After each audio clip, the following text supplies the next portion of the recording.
제92편 안식일의 찬송시.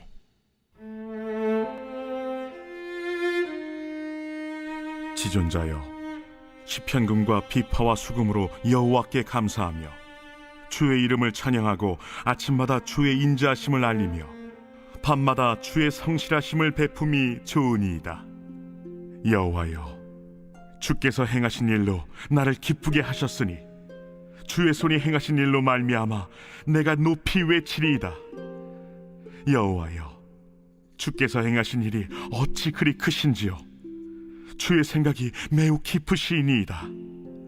어리석은 자도 알지 못하며 무지한 자도 이를 깨닫지 못하나이다. 악인들은 풀같이 자라고 악을 행하는 자들은 다 흥왕할지라도 영원히 멸망하리이다. 여호와여, 주는 영원토록 지존하시니이다. 여호와여, 주의 원수들은 패망하리이다. 정녕 주의 원수들은 패망하리니 죄악을 행하는 자들은 다 흩어지리이다. 그러나 주께서 내 뿔을 들소의 뿔같이 높이셨으며 내게 신선한 기름을 부으셨나이다. 내 원수들이 보응받는 것을 내 눈으로 보며 일어나 나를 치는 행악자들이 보응받는 것을 내 귀로 들었도다. 의인은 종려나무같이 번성하며 레바논의 백향목같이 성장하리로다. 이는 여호와의 집에 심겼으며 우리 하나님의 뜰 안에서 번성하리로다. 그는 늙어도 여전히 결실하며 진액이 풍족하고 빛이 청청하니 여호와의 정직하심과 나의 바위 되심과 그에게는 불의가 없음이 선포되리로다.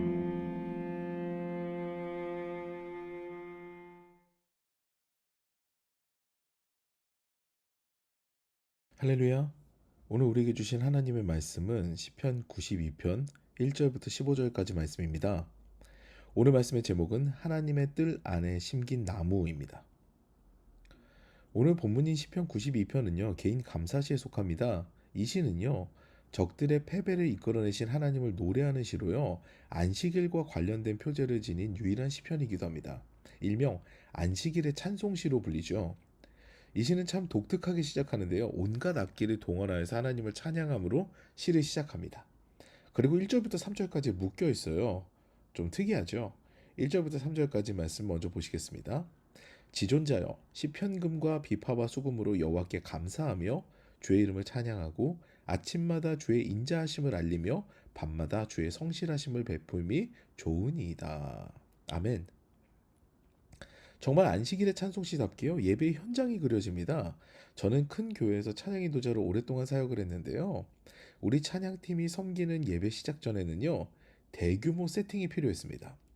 이전까지 예배는 전통 예배여서요, 악기를 몇 가지 쓰지 않았었거든요. 근데 우리가 섬기는 예배는 찬양 예배였습니다. 그러면 온갖 악기들이 동원되므로 세팅이 전혀 다르게 바뀝니다. 그 당시 우리 팀은요, 건반 둘에 베이스 기타, 일렉 기타, 드럼, 그리고 브라스 밴드까지 있었습니다. 트럼펫, 트롬본, 색소폰이 추가가 됐죠. 이를 연주하기 위해서는요, 대규모 세팅이 불가피했는데요. 그래서 우리는 예배 전에 스피커를 나르고 마이크를 준비하고 이런 세팅에만 30여 분을 사용했습니다. 그리고 찬양이 시작되면요, 온갖 악기들이 어우러져서 하나님을 찬양하는데 정말 은혜로운 시간이었어요. 게다가 오늘 본문을 보세요. 아침부터 밤까지 주님을 노래합니다.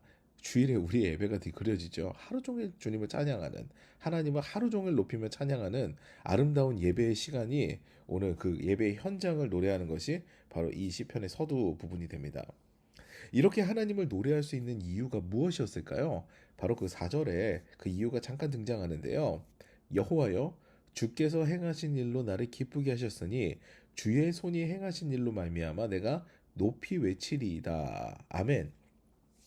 하나님께서는요, 내가 이렇게 아침부터 밤까지 주님께 감사하며 노래할 수 있는 이유를 주신 분이라는 겁니다.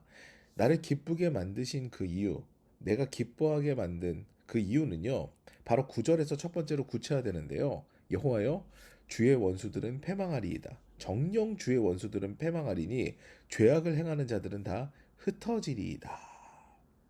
이렇게 말씀하십니다. 악인들을 망하게 하신 하나님의 공의로움은요, 우리의 찬양의 이유가 됩니다. 세상에서 악인들은요, 처음에는 득세하는 것처럼 보입니다. 그런데 악인들의 형통은 기뻐할 일이 되지가 못해요. 그들은 결국 미래가 없기 때문입니다. 하나님은 영원하신 분이시거든요. 그리고 인생은 유한합니다. 인생은 일시적이에요. 그렇기 때문에 이들의 성공은 일시적일 뿐 결국은 하나님, 심판하시는 하나님의 공의로움 앞에 패망하게 된다는 거죠. 그에 반해서 하나님의 사람은 다릅니다. 이제 시인의 노래에 두 번째 이유가 등장합니다.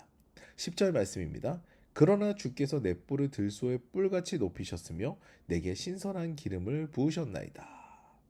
그 당시 표현으로요, 뿔을 높여주는 것은요, 생명력을 회복시키는 것을 의미합니다. 유한한 우리는요, 영원하신 하나님에 의해서 삶을 살아갑니다. 하나님께서 우리의 생사 화복을 주관하시거든요. 그런데 그 하나님께서 우리의 생명을 날마다 새롭게 하신다는 겁니다. 게다가 신선한 기름을 부으신다고 하셨는데요. 이것은 특별한 자들에게 베풀어지는 의식입니다. 하나님께서는요, 제사장이나 왕을 세우실 때 기름을 부으시는데요. 이것을 종합해보면 건강하게 하시고 특별한 존재로 삼으셨다는 것이 10절 말씀의 의미가 됩니다. 악인들은 패망하게 공의의 심판의 하나님께서 임재하시지만 의인들에게는 건강하게 하시고 오히려 특별한 존재로 높이셨다라는 것이 바로 우리의 찬양의 이유가 되는 거죠. 그리고 12절 13절 말씀을 연이어 보시겠습니다. 의인은 종려나무같이 번성하며 레바논의 백향목같이 성장하리로다. 이는 여호와의 집에 심겼으며 우리 하나님의 뜰 안에서 번성하리로다. 아멘. 우리를 사랑하신 하나님께서는요, 하나님의 품 안에 우리를 두시고 보호하십니다. 하나님의 집에 심긴 나무를요, 하나님께서는 애지중지하시면서 돌보신다는 거죠. 우리는 하나님의 자녀가 되므로 더 이상 야생에 방치된 식물, 야생에 방치된 나무가 아닙니다. 하나님께서 날마다 물어주시고 다듬어 주시며 가꾸시는 하나님의 뜰 안에 나무가 되는 거죠. 날마다 생명력으로 채우시고요. 하나님께서는 우리를 사회적으로 당당하게 만드시는, 특별하게 우리를 높이시는 분이십니다. 그분이 바로 하나님이시죠. 오늘도요, 하나님의 뜰 안에 거하는 것을 감사하며 또 그 안에 거하는 삶을 기뻐하는 저와 여러분 되셔서 하나님께서 공급하시는 건강과 특별한 은혜를 날마다 누리시기를 주님의 이름으로 축원합니다.